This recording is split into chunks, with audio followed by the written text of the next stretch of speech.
We begin in Rwanda, where the African Union summit is underway. Members of the regional bloc ECOWAS had previously asked the African Union to postpone the election of a new African Union Commission Chairperson during the gathering. They claimed they needed more time to appoint a candidate. However, that decision is up to the heads of state, who will be meeting this Sunday. Yes, absolutely, elections will go on. ECOWAS indeed did send to the African Union Chairperson and Commission a request for postponement that will have to be discussed by heads of state. But I'm not sure whether the entire bloc of ECOWAS is actually going to be asking for postponement. But the Commission of the African Union has 6 out of 8 commissioners ending their term now, and the view of my country and quite a few others is that we need leadership for the Commission without delay. Well, let's now talk to CCTV's Jane Keo, who is following the events at the African Union Summit in Kigali. Jane, do we know exactly what was the basis of the West African bloc asking for a postponement of that vote?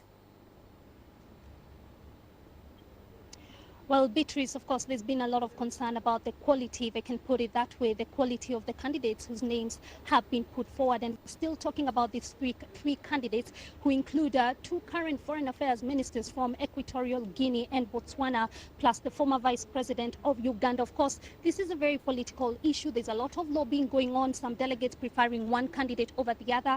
From our sources, we understand so far the Botswana candidate, the foreign affairs minister of Botswana, is seen as a strong candidate. But Beatrice, here's the thing, Botswana in matters AU is often seen as an outsider, and this is because, for starters, the president rarely attends the AU meeting. Secondly, Botswana has often gone against the grain in important matters like discussions surrounding the withdrawal from the ICC. Of course, Botswana stood its ground, saying that this should not happen. Of course, the other 2 candidates, we've seen concerns from civil societies, from human rights organizations, who said both Uganda and Equatorial Guinea have poor human rights records, plus their regimes are viewed as repressive. Others are talking about having what they call high caliber candidates, like having a former head of state, and that's why the name of former Tanzanian President Jakaya Kikwete has actually been floated. We understand he's been approached to run for this position.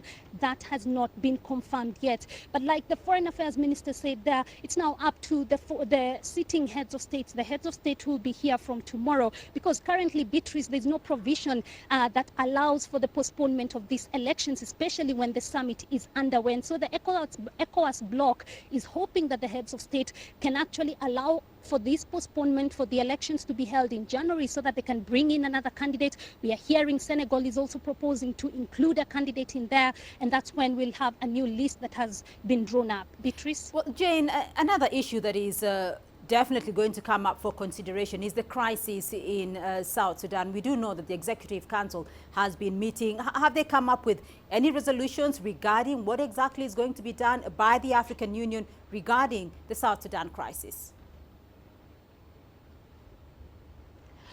Not really, so for the fact that there's still a lot of discussion that is going on here, and it's still very much on the agenda. The heads of state are expected to be here. IGAD heads of state are expected to hold an emergency summit late tomorrow. We understand that the UN Secretary General Ban Ki-moon will also be here to attend that summit.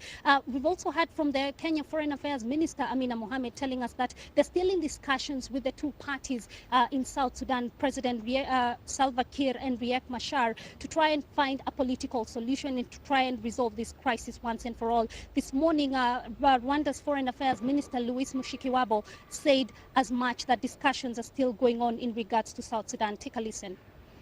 Nothing is off the table for the leaders that will be gathered here in Kigali to do everything possible, first to make sure that the people of South Sudan have protection, and 2, to try and get the political process back on track.